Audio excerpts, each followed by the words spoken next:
proposition. Merci, Monsieur Herbillon. Monsieur Aymeric Breillet.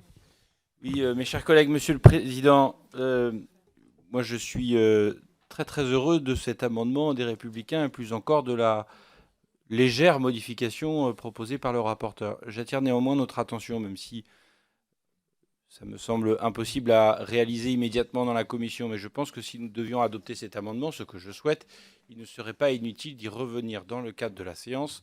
Il y a quand même deux sujets qui, me semble-t-il, ne sont pas abordés par cet amendement. Et encore une fois, je me fais ci du principe qui est exposé. Les deux sujets sont les suivants. Le premier sujet, c'est qu'une charte, dès lors qu'elle engage deux parties, c'est-à-dire les journalistes et la direction, doit être rédigée par les journalistes et leurs représentants et la direction. Et que ce ne peut pas être simplement un document écrit, imposé par la seule direction. Et il est normal que dans une relation contractuelle, puisqu'une charte a valeur contractuelle, eh bien que ce soit le fruit d'une co-rédaction entre la Société des rédacteurs, par exemple, et la direction. Première remarque. Seconde remarque, il m'apparaît également important qu'on spécifie bien l'étendue de l'entreprise. De quoi parle-t-on comme entreprise? Est-ce qu'on parle d'un groupe?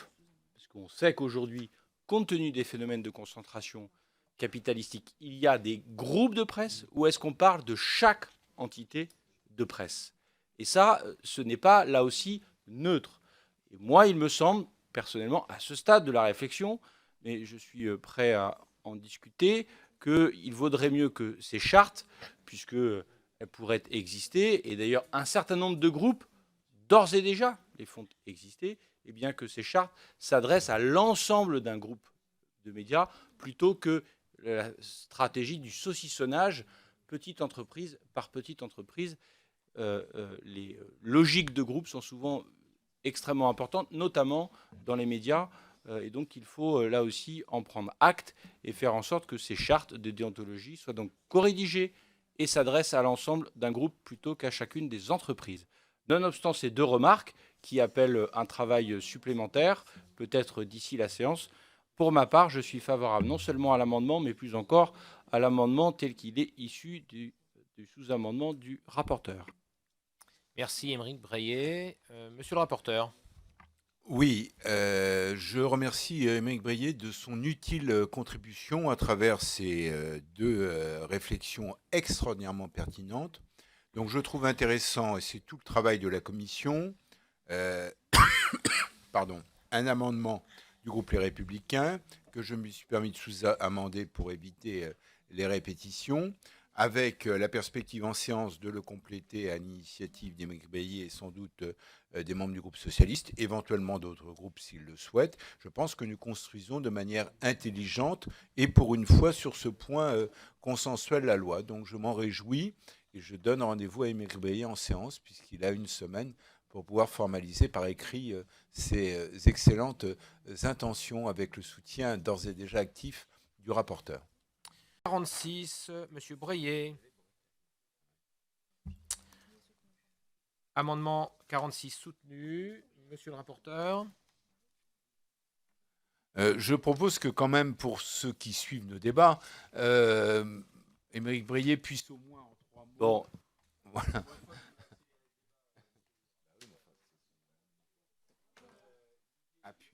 L'idée ici est de faire en sorte que les liens salariaux capitalistiques qui puissent exister avec des membres du comité d'éthique tel qu'il est prévu dans l'article 7 en T prévalent également une fois la mission des membres du comité d'éthique achevée.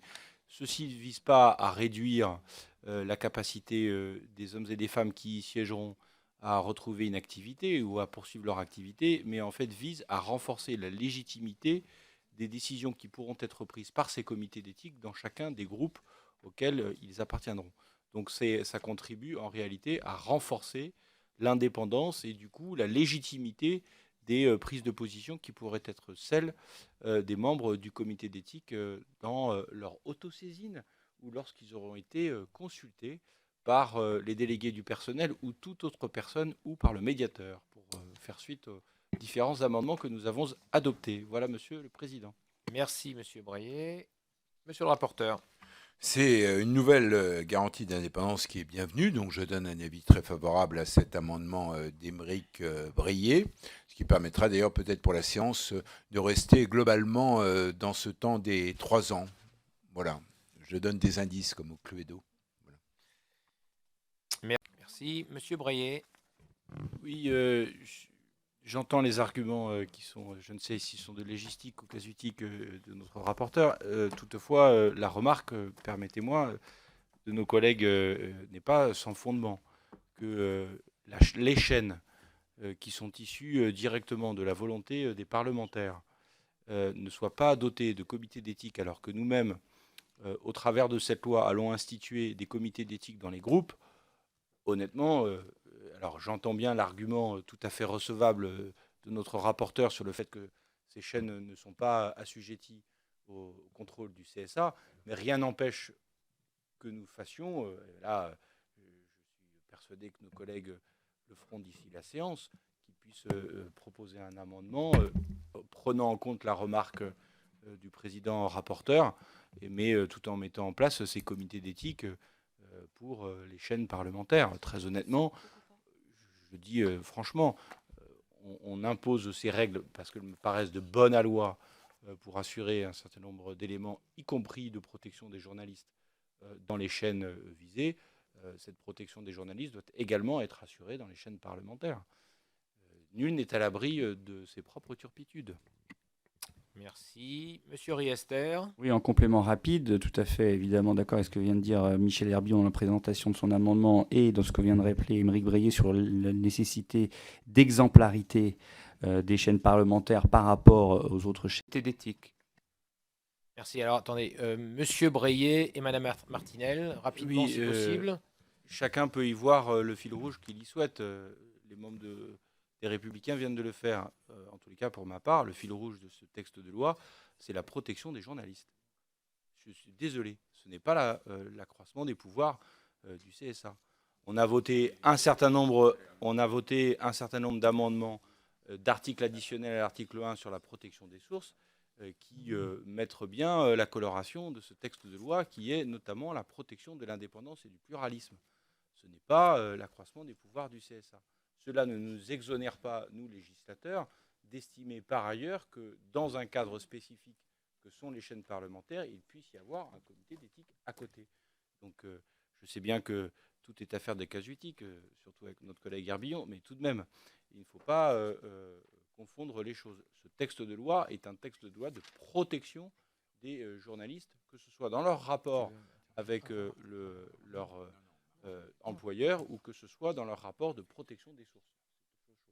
Donc il ne faut pas tout confondre. Donc pour ma part, je continue à penser personnellement qu'il n'y a pas d'opposition à ce qu'il y ait des comités d'éthique qui puissent être institués pour les chaînes parlementaires, mais cela ne saurait remettre en cause le fait que, compte tenu du rôle du CSA avant même ce texte de loi, dans le cadre de la protection de la surveillance des conventions avec les chaînes éditeurs, eh bien, on puisse faire ces comités d'éthique pour les chaînes parlementaires. Merci, Monsieur Breillet. Madame Martinel. Pas régulé par le CSA, et ce n'est pas la proposition que nous faisons, ne les empêche pas d'avoir un comité d'éthique. Merci. Alors attendez, Monsieur Breillet et Madame Martinel, rapidement si possible. Chacun peut y voir le fil rouge qu'il y souhaite. Les membres des Républicains viennent de le faire. En tous les cas, pour ma part, le fil rouge de ce texte de loi, c'est la protection des journalistes. Je suis désolé, ce n'est pas l'accroissement des pouvoirs du CSA. On a voté un certain nombre d'amendements d'articles additionnels à l'article 1 sur la protection des sources qui mettent bien la coloration de ce texte de loi qui est notamment la protection de l'indépendance et du pluralisme. Ce n'est pas l'accroissement des pouvoirs du CSA. Cela ne nous exonère pas, nous législateurs, d'estimer par ailleurs que dans un cadre spécifique que sont les chaînes parlementaires, il puisse y avoir un comité d'éthique à côté.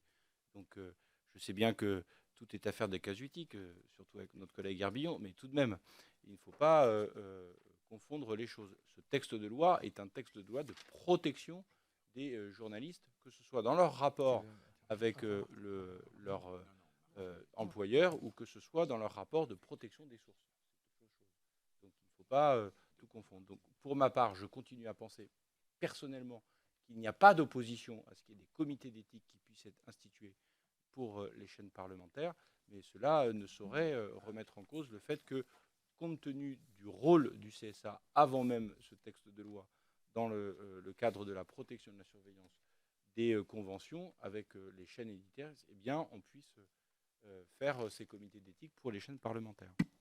Merci, Monsieur Breillet. Madame Martinel.